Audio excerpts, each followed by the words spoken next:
Okay, shout out. Mayong adlaw sa tanan. Ingat po tayo sa mga bago kong subscriber, sa mga datihan. Marami pong salamat sa inyong suporta. Maraming salamat sa inyong dikit na suporta sa ating YouTube channel. At utang na loob ko po to sa inyo na hindi po kayo lumayo, hindi pa kayo nawala sa ating YouTube channel. Marami pong salamat ulit sa inyo. Kasi nandyan kayo lagi, nagko-comment, nagla-like, nag-share. So sa hindi pa po nakapag-subscribe sa ating YouTube channel, pwede po ninyo akong pagbigyan. Subscribe na po sa ating YouTube channel at paki-share na lang po sa ating mga video na tuwing mag-upload tayo para po maano natin ba? Ma-share sa iba na yung ginagawa natin dito sa ating YouTube channel. So ako po muli, no? Ito yung pag-usapan natin ngayon, ito yung si Chis Escudero ay nawala na sa pagka-Senate President kanina lang, no? Sa pagkatapos yata nila ng doon sa hearing sa Senate Blue Ribbon Committee, ay ito rin yung nangyari na nagpalit ng liderato sa Senado.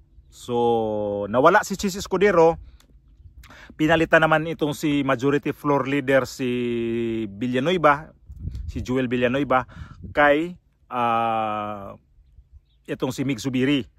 Tapos ang Senate Pro Tempore, papalitan naman ni Ping Lacson itong si Jinggoy Estrada. So nakikita ko dito ang susunod tatanggalin dito itong si Marcolita sa Senate Blue Ribbon Committee. Yun ang nakikita ko, ha. So although may nakikita na ako sa mga social media kung sinong dapat daw ipalit. Itong si ito daw si Riza Hontiveros. Sa palagay ko si Riza Hontiveros, palagay ko sa akin kapag hindi abogado ilagay dyan sa napaka-critical na committee, mukhang hindi ako komportable dyan, no? Para sa akin lang. Nakikita ko rin kasi no nakaraang mga linggo lang naman siguro yun, no, nagkasagutan ito si Rodante Marcolita, Senador Rodante Marcolita at saka itong si Kiko Pangilinan. Di ba nagkasagutan dito sila? Malamang kung hindi si Riza, si Kiko Pangilinan ang ipalit dito. Kasi ilan na natanggal? Chis Escudero, Joel Villanueva at saka itong si Jinggoy Estrada. Tatlo na. So pang-apat itong si Rodante Marcolita. Di ko naman pwede sabihin na ito si Rodante Marcolita mananatili sa pagka Senate Blue Ribbon Committee kasi nagkasagutan din to, nagkagirian din sila ni Tito Soto. So malamang itong si Marcolita ang isusunod tatanggalin kasi ganoon naman talaga sa politika eh. At nakikita ko kung sinong bumoto dito para mapalitan itong si Chis Escudero. Ang bumaliktad itong dalawang Tulfo at saka itong dalawang Villar. Yan ho yung nag-traitor naman dito kay Chis Escudero. So itong Duterte Black ngayon, sige pa rin yan sila. Itong si Bongo, Bato de la Rosa, itong si Robin Padilla, Amy Marcos at saka itong si Rodante Marcolita. Ay sabagay si Rodante Marcolita naman daw, hindi naman daw siya sa Duterte. Pero damay siya dito sa Rigo doon sa Senado na mangyayari nga nito. Kung bukas yan. Kasi ngayon ang nangyari sa palitan ng leader diyan sa Senado. So hindi naman sa atin hindi na sa atin to bago na ganitong sistema. Kasi nung nangyari din kay Chis Escudero at saka kay Mig Zubiri na ngayong araw na to, sabi okay daw, intact pa naman daw yung suporta ni Mig Zubiri, pero kinabukasan nag-iba bigla ang liderato. Pinalitan siya ni Chis Escudero. So ngayon ulit na naman. So ang ko lang nito, ang natatanaw ko lang dito, palagay ko itong Senate Blue Ribbon Committee na umpisahan ni Senador Rodante Marcolita, di ko alam kung ganun pa ba to ka agresibo sa investigasyon kasi may nakikita ko rin na marami daw dismayado dito kay Senador Rodante Marcolita sa kanyang pamumuno sa Senate Blue Ribbon Committee dahil dito sa investigasyon nga dito sa flood control o lihis na naman to sa nangyari ngayon kasi itong flood control project mukhang napalapit na sa finishing line. Kasi itong si Diskaya, mag-asawa, tinuro na tong si Saldico at saka itong si Martin Romualdez na may di umano inutusan na humingi ng kickback dito sa mga kontratista sa DPWH. So, ayan na.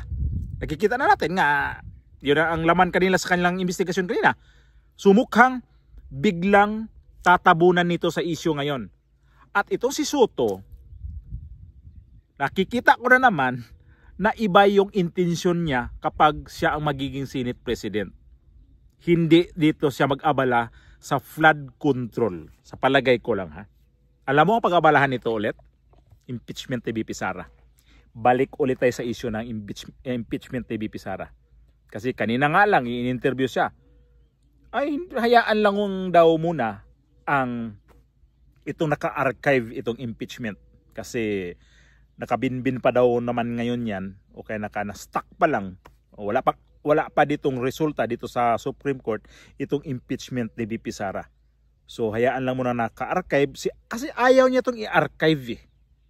So ngayon siya ng Senate President, madali na to sa kanya kasi diktahan na lang kanyang mga alalay dyan eh, mga kaalyado niya dyan sa Senado, wala na.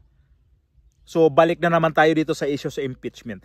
Hindi pwede itong administrasyon na to na wala talagang maano sa impeachment kasi gusto talaga nila hindi paabutin itong 2028 itong si VP Sara kasi ayaw talaga nila itong umabot kasi nakikita natin ngayon kung gaano kagulo itong flood control project kasi ang dami ng nahalukay na mga issue. At di ko lang din maintindihan dito itong flood control na issue na to, tukoy na. Doon pa rin babalik nga sa mga congressman eh. Ba't hindi na lang to diretsuhin ito si Martin Romualdez? At sana sa Senado, nagpalit ng mga liderato, ganun din sa House of Representatives. Ngayong sumingaw na itong pangalan ni Martin Romualdez at saka ito si Saldico. Unfair, no? Ang House of Representatives napakagulo tingnan. Tapos ngayon ang nagpalit ng liderato, mga senador. Porkit ba itong si itong si Martin Romualdez hindi kaibigan na pinsang buo ni Bongbong Marcos ngayon? Ayaw niya to, untouchable itong si Martin Romualdez pagka speaker. Sana lang may nakita ko, napanood ko itong video ni Toby Chanko na mayroon di umano na parang mga chismis na mukhang delicates na rin itong si Martin Romualdez. Batay dito kay kaya Toby Chanko na interview kanina na napanood ko. So, sana nga kasi ang gulo sa House of Representatives pero ang nagtanggal ng mga Senate President sa Senado. Tapos laglag na, 3, no? Nakikita naman natin kung sino ang pumalit na diyan. So, anong ibig sabihin nito? Ganito na ba talaga ang Pilipinas ngayon? Puro talaga politika. Maano ka? Ma-disappoint ka sa pagganitong mga klase sa pamumuno ba na ang gulo. Kasi titingnan natin itong administrasyon ni Bongbong Marcos ngayon. Ang gulo kaya. House of Representatives ang gulo. Mga senador ang gulo. Ito na, nagpalitan ng liderato nagpalitan ng pagka-Senate President. Si Soto na ngayon. Balik si Soto. I mean, imitin ni Soto talaga yan eh. Itong 20th Congress na makabalik siya sa pagka-Senate President. Natupad ang kanyang wish. Wish is granted. No? So, masaya na siya. Nailagay na siya dyan. So, isa pang magulo, itong mga PNP. Kanya-kanyang revamp, tanggal si Torre. Ano nangyari ngayon? Yung mga generals, tapon doon, tapon dito. Ganun talaga ang buhay kapag nasa ang politika na napakadumi. Tapos itong ang gulo ito pang si Executive Secretary ni Bongbong Marcos, itong si sino ba tong pangalan itong Executive Secretary niya? Bersamin. So, mayroon siyang pinaparinggan sa House of Representatives. Ang House of Representatives, nagbato din ng mga salita dito sa kay Bersamin. So, ang kanilang kaguluhan, nasa kanila lang, ikot-ikot. Hanggat ang mga taong bayan, sobrang apektado na. Flood control, hindi ito matatapos pag-imbestiga sa palagay ko kasi nagpalit na ng liderato eh. At itong si Tito Soto, di siya interesado dito sa mga flood control na mga issue ngayon. Mukhang dito siya interesado sa impeachment ni VP Sara. Kaya nako, Ginoo ko. Pilipinas. Luuya ba yung taon sa mga tao eh? Grabe. Tapos ang mga congressman, kanya-kanya palang palusot to nga makakuha og kickback. Sabit na itong mga pangalan ni nitong asawa ni Maine Mendoza, itong si Arzo Atayde. Sino pa? Itong kapatid ni Vargas, ano bang pangalan nun? Basta Vargas. Sabit na rin. Ano ba yan? Mga insertion daw. Ang alam mo dito, ang interesado lang talaga dito na mga tao na to, yung mga pera talaga ng taong bayan. Hindi na nila nag-interes na ang kanilang pagkakandidato, ang kanilang paglingkod ngayon sa bansang Pilipinas ay paglilingkuran tayong mga Pilipino. Hindi na. Personal na ang kanilang iniintindi. Wala na silang iniintindi na mayroong mga taong daming gutom, nagbabayad tayo ng eksaktong tax na ang mga tax natin hindi natin nakikita kung tama ba ang paggastos, tama ba ang tama ba ang napupuntahan sa mga tax. Ang daming nagreklamo. Ultimo ngang maliit na mga negosyante nagbabayad ka ng tax. Pero yung pagbabayad mo ng tax, may napupuntahan ba sa iyong mga negosyo? Makikita mo na lang siguro, wala na, nakinulimbat na nito sa mga politiko. Saan ang hustisya ngayon sa Pilipinas, Aber? Ako, nakikita ko ditong mga balita ngayon. Ang dami dapat na atupagin sa gobyerno. Hindi ho itong mga issue na to. Ito alam na ng mga senador kung sino dapat imbestigahan. Pero andyan pa rin nagsige ng imbestiga. Palagay ko, di rin natin to masabi na ito yung ginagawa ngayon ng investigasyon ni Senador Marcoleta dito sa Blue Ribbon Committee. Ay pakulo din to ni Bongbong Marcos na tanggalin itong si Chis Escudero at ipasok itong para matabunan tong issue na to, ipasok tong si Tito Soto. Pwede na magkaroon ng ganito. At kanina in-interview tong si Tito Soto nga, hindi ang kanyang sige, naka-archive lang yung impeachment ni VP Sara. Pabayaan na lang natin yan kasi nakapinding pa naman daw yung sa Supreme Court. Sabi ko, hindi siya interesado sa mga flood control na ito yung pera ng taong bayan. Ano ba siya dito? Wala siyang pakialam. Makialam naman itong Senate President na bago.